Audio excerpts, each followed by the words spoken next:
अभी आपके इलाके की एक खबर मुझे मिली कि साहब एक लड़की जो बनात में पढ़ती थी, मदरसे में पढ़ने वाली लड़की, जो बाद में स्कूल जाती है और एक गैर मुस्लिम लड़के के साथ उसका अफेयर होता है और आज उस गैर मुस्लिम लड़के के साथ वो भाग करके शादी करती है और पूरे गांव और पूरे इलाके को छोड़ करके कहीं और जा करके बसी है। और जब घर वालों ने कंप्लेंट की, उसने सामने आकर के कहा कि नहीं, मेरी रजामंदी से निकाह हुआ है, शादी हुई है और मैं अपने इसी गैर मुस्लिम पति के साथ रहूंगी। ये हालात हैं आज हमारे मुल्क के, नहीं हमारे गांव के, हमारे अपने इलाके के ये हालात पैदा हो रहे हैं। पानी कहां मर रहा है मेरे प्यारे साथी, पानी कहां मर रहा है।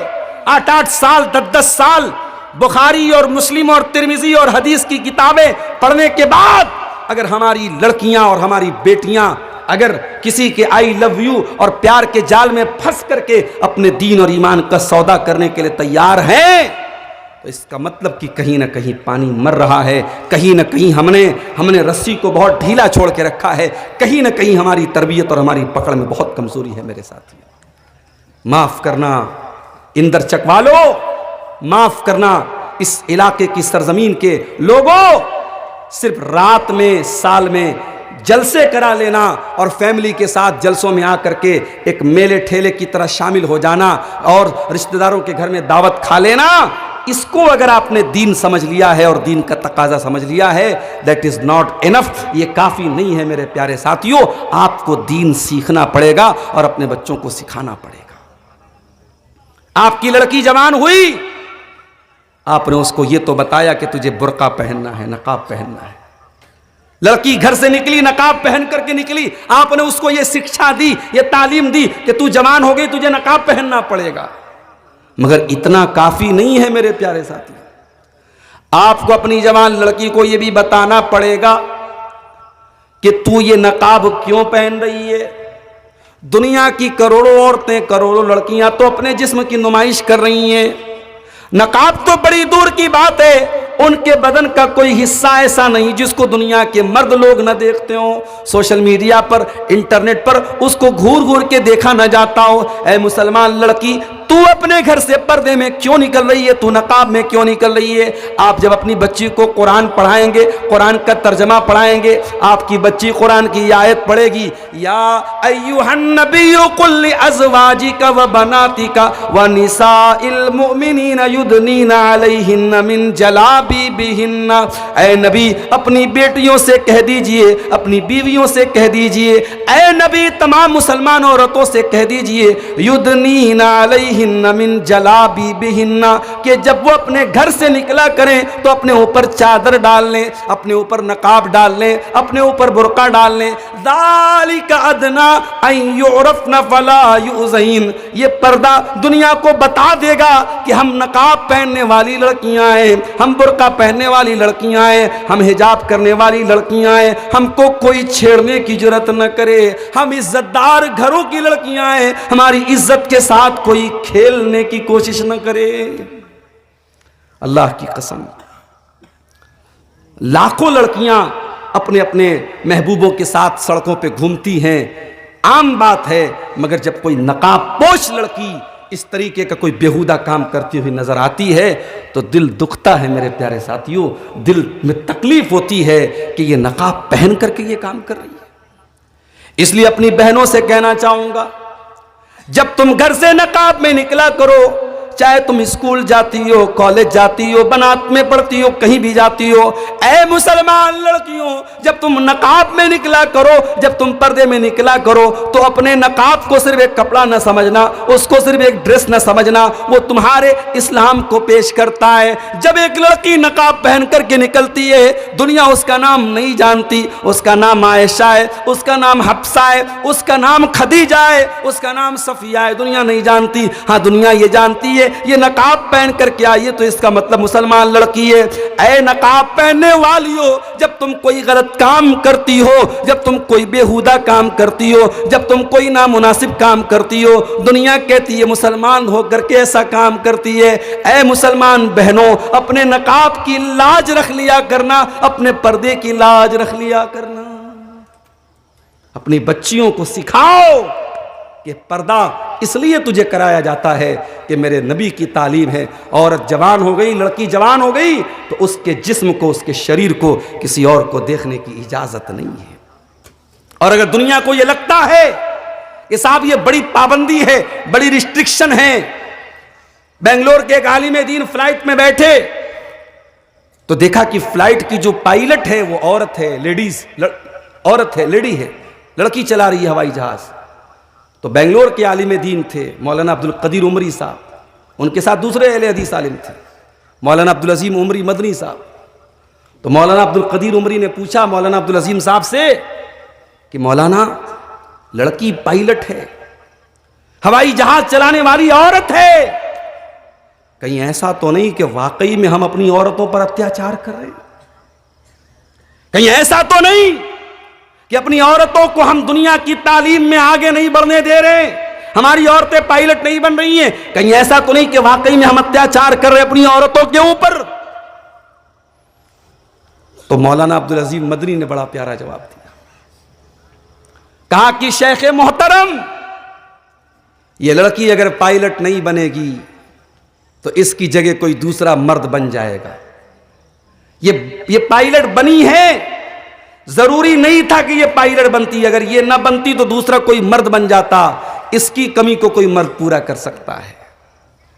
लेकिन अगर ये औरत पायलट बन गई और इसने मां का हक अदा नहीं किया, इसने अपने शौहर के साथ बीवी का हक अदा नहीं किया, दुनिया का कोई मर्द इसकी जगह नहीं ले सकता। मां का काम मां को ही करना है, बेटी का काम बेटी को ही करना है, बहन का काम बहन को ही करना है, बीवी का काम बीवी को ही करना है। औरत पायलट बन जाए, औरत हवाओं में उड़ने लगे, मगर औरत का जो असल काम है वो मर्द कभी नहीं कर सकता। मौलाना ने कहा यही इस्लाम है जो ये कहता है कि औरत पहले अपना ओरिजिनल काम करे, जो उसकी ओरिजिनल ड्यूटी है, जो औरत का असल काम है, जिस काम का कोई अल्टरनेट नहीं है। आज दुनिया में मेरी प्यारी माँ और बहनों, आज औरत से सिर्फ उसके सर की चादर नहीं छीनी जा रही है, आज बच्चों से माँ का प्यार छीना जा रहा है। बॉलीवुड की बड़ी बड़ी हीरोइनें साहब, वो दिन रात अपने बदन की नुमाइश कर रही हैं, इधर जिम जा रही हैं, उधर एक्सरसाइज कर रही हैं, उधर अपनी फिटनेस का जो है वो दिखावा कर रही हैं, और उनके बच्चों को कौन पाल रहा है?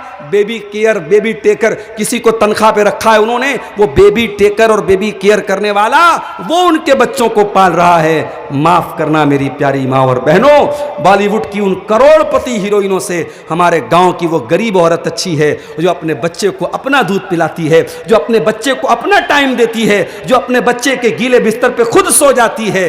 वो माँ उस करोड़पति और अरबपति बॉलीवुड की हीरोइन से बेहतर है। जो काम वो माँ कर सकती है वो दुनिया का कोई इंसान नहीं कर सकता।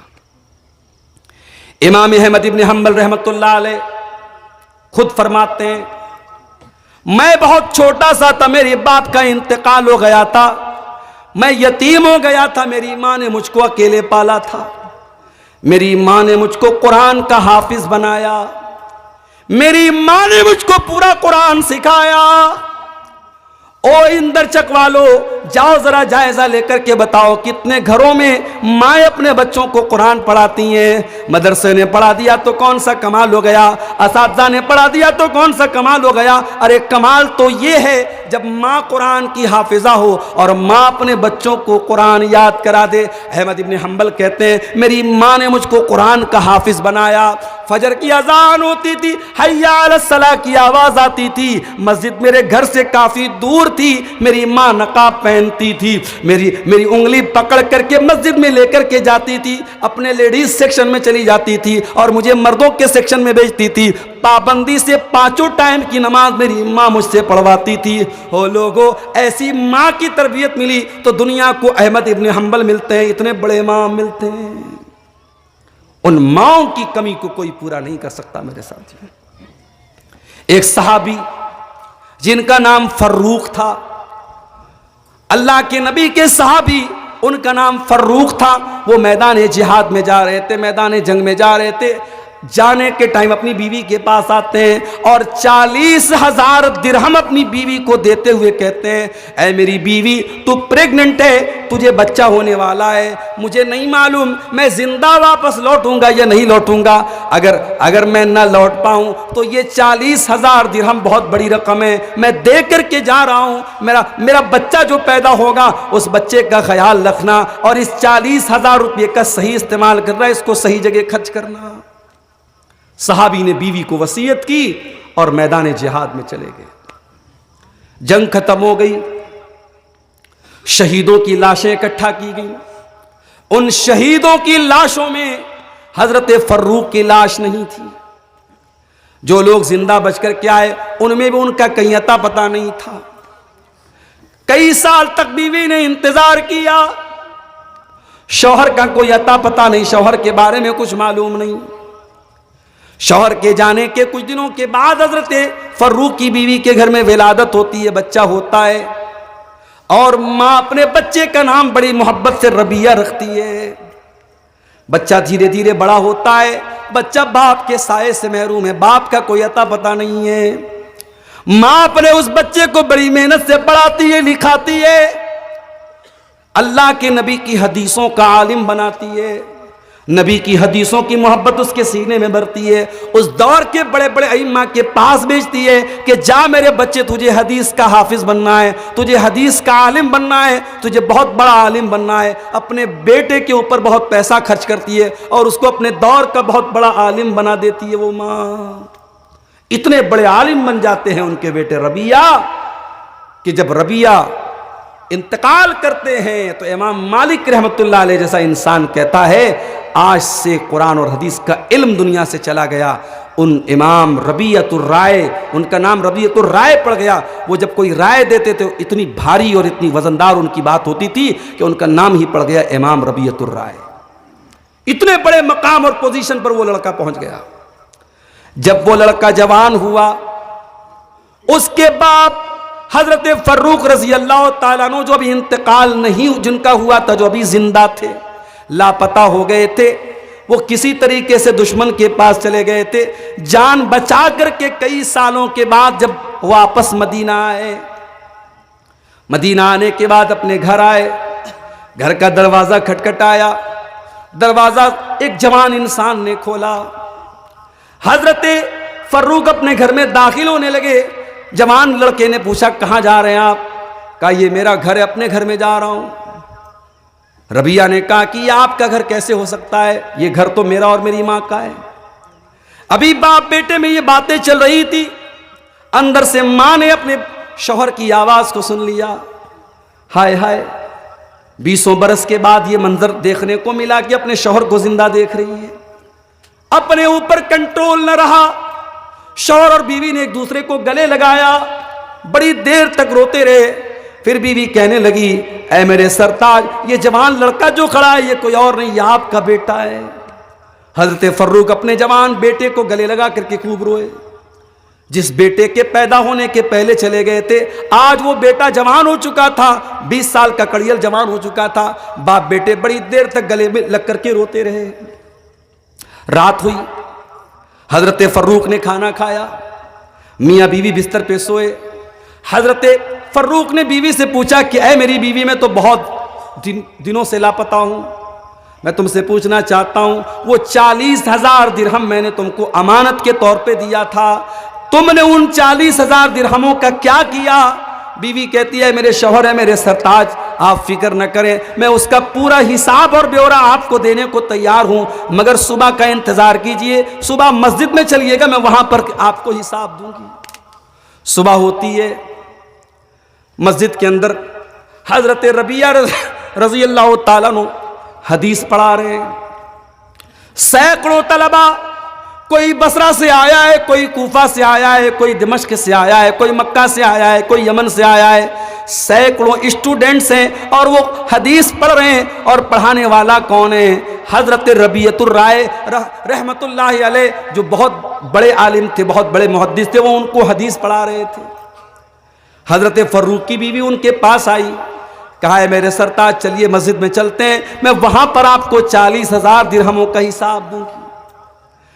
बीवी अपने शौहर को लेकर के मस्जिद में आती है और सामने वो मंजर दिखाती है कि सैकड़ों तलबा हदीस पढ़ रहे और पढ़ाने वाला उनका अपना बेटा है।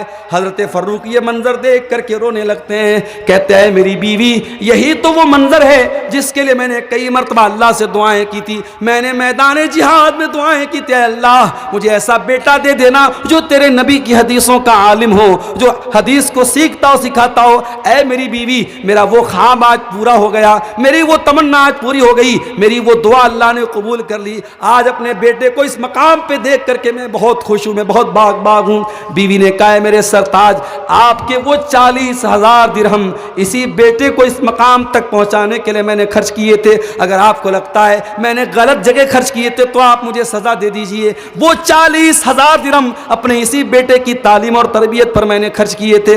हजरत फर्रुख अपनी बीवी को गले लगा लेते हैं और कहते हैं मेरी बीवी तूने वाकई में वो 40,000 दिरहम बिल्कुल सही जगह पर खर्च किए थे। ये होती है मां और ये होती है मां की तरबियत। मेरे प्यारे साथियों हमारे नबी रहमत बन करके आए हैं और हमारे नबी ने मां को मां का दर्जा दिया है, बेटी को बेटी का दर्जा दिया है, बहन को बहन का दर्जा दिया है। ऐ मुसलमान लड़कियों अगर आपको ये लगता है इस्लाम ने आपको बहुत पाबंदियों में जकड़ दिया है, जरा 1400 साल पहले का इतिहास पढ़ के देख लेना कि 1400 साल पहले इस्लाम के आने के पहले और जनाब मोहम्मद रसूलुल्लाह सल्लल्लाहु अलैहि वसल्लम के आने के पहले, मैं ये तो नहीं कह सकता इस्लाम के आने के पहले, ये अल्फाज भी मेरे ख्याल से मुनासिब नहीं है, इसलिए कि बहुत सारे लोग ये समझते हैं कि इस्लाम सिर्फ 1400 साल पुराना मजहब है। इस्लाम तो आदम अलैहिस्सलाम के ज़माने से लेकर आज तक जो अल्लाह का दीन है वो इस्लाम ही है, सारे नबियों का दीन इस्लाम है। हाँ इस्लाम के अलग अलग एडिशन आए, इस्लाम के अलग अलग संस्करण आए, नूह अलैहिस्सलाम भी यही दीन लेकर के आए, इब्राहिम भी यही दीन लेकर के आए, मूसा भी यही दीन लेकर के आए, ईसा भी यही दीन लेकर के आए। शरीयतें अलग अलग थीं, इबादत के तरीक़े अलग अलग थे, मगर मूल शिक्षाएं बुनियादी तालीम एकेश्वरवाद, एक अल्लाह की इबादत करो, एक ईश्वर उपासना के लायक है, एक अल्लाह इबादत के लायक है, सारे नबियों की यही तालीम थी और यही इस्लाम था। इसलिए हमारे बहुत सारे हिंदू भाई जो ये समझते हैं कि साहब इस्लाम 1400 साल पुराना मजहब है, वो अपने इस गलत फहमी को दूर कर लें। इस्लाम कोई 1400 साल पुराना मजहब नहीं है। आप सनातन की बात करते हैं और कहते साहब हमेशा से सनातन रहा है, तो याद रखिए सनातन क्या है, असल दीन क्या है, असल धर्म क्या है। जो हमारे बाप आदम, जो मनु, जिनके ऊपर हमें मनुष्य कहा जाता है, जिनकी औलाद को मनुष्य कहा जाता है, मनु कौन थे, आदम कौन थे? कुरान कहता आदम भी एक अल्लाह की तौहीद वाले थे और आदम से भी जब गलती हुई है उन्होंने अल्लाह के आगे हाथ उठाया था और दुआ की थी, रब्बना ज़लमना अनफुसना व इल्लम तगफिर लना व तरहमना लनकूनन्ना मिनल खासिरीन। ऐ परवरदिगार हमने अपनी जान पर जुल्म किया है और अगर तूने नहीं बख्शा और तूने रहम न किया तो हम खसारा उठाने वालों में से हो जाएंगे। आदम भी इस्लाम को फॉलो करते थे और जनाब मोहम्मद रसूलुल्लाह सल्लल्लाहु अलैहि वसल्लम भी इस्लाम को लेकर के आए थे। इस्लाम कोई 1400 साल पुराना मजहब नहीं है। इस्लाम आदम अलैहिस्सलाम से लेकर के आज तक और क़यामत तक जो सही धर्म है वही इस्लाम है। मेरे प्यारे साथियों मैं अपनी औरतों से कहना चाहूंगा कि ऐ औरतों अगर तुम्हें यह लगता है कि इस्लाम ने तुम पर अत्याचार किया है, जरा 1400 साल पहले का इतिहास उठा के देखो औरत की स्थिति क्या थी, औरत की पोजीशन क्या थी। कुरान कहता है वइज़ा बुशिरा अहदुहुम बिल उन्सा ज़ल्ला वजुहु मुस्वद्दन व हुवा कज़ीम। जब किसी के घर में लड़की पैदा होती थी, बेटी पैदा होती थी, बाप का चेहरा काला पड़ जाता था, यतवारा मिनल कौम मिन सुई मा बुशिरा बिही, और लड़की का बाप लोगों को अपना चेहरा नहीं दिखाता था, सोच में पड़ जाता था अयुमसिकुहु अला हुनिन अम यदुस्सुहु फित तुराब। अगर लड़की को पालता हूं तो समाज वाले ताना मारेंगे और लड़की को अगर मार देता हूं तो अपने हाथों से जमीन में ले जाकर के गाड़ना पड़ेगा। बेटियां जमीन में गाड़ दी जाती थी, ये अलग बात है। 2025 आ चुका है, आज भी लड़कियां जमीन में गाड़ी जाती हैं। 1400 साल पहले जमीन में गाड़ी जाती थी, आज मां के पेट में मार दी जाती है। भारत में, हमारे मुल्क में करोड़ों लड़कियां हर साल और लाखों लड़कियां रोजाना मां के पेट में मार दी जाती हैं। वजह क्या है? लड़की की परवरिश मुश्किल है, जहेज देना पड़ेगा, शादी में जेवर देना पड़ेगा। आज हालात ये हैं, बनारस में अभी एक हफ्ता पहले हैदराबाद के एक साहब आए, कहने लगे मौलाना साहब ये बताइए लड़की की शादी में कितना खर्च आता है आपके यहाँ। मैंने कहा आम तौर से लड़की की शादी में, बनारस की मैं बात करूं, बनारस में फिर भी रस्म व रिवाज कम है, लेकिन 1-2 लाख तो रुपये तो बहरहाल चाहिए। कहा कि मौलाना हमारे हैदराबाद की सरजमीन पे लड़की की शादी करना है, सबसे पहले मैरिज हॉल लेना पड़ेगा। मैरिज हॉल कम से कम 2 लाख का, 1 लाख का जेवर देना पड़ेगा, 2 से 3 लाख का खाना करना पड़ेगा। एक गरीब आदमी, एक मिडिल क्लास आदमी 5-6 लाख का मिनिमम उसको इंतजाम करना पड़ेगा। लोग सूद पर कर्जा ले रहे हैं, लोग बैंकों से लोन ले रहे हैं, लोग अपना घर बेच करके अपनी लड़कियों की शादी कर रहे हैं। उन्होंने कहा कि मौलाना इसको रोकने के लिए आपके पास प्लान क्या है? आप लोग तकरीरें कर रहे हैं मगर आपकी तकरीरों से कोई असर होने वाला नहीं नजर आ रहा है। आज भी लड़कियों की शादी में ये सारा खर्चा हो रहा है और लोग कहते हैं भाई हराम कहाँ है।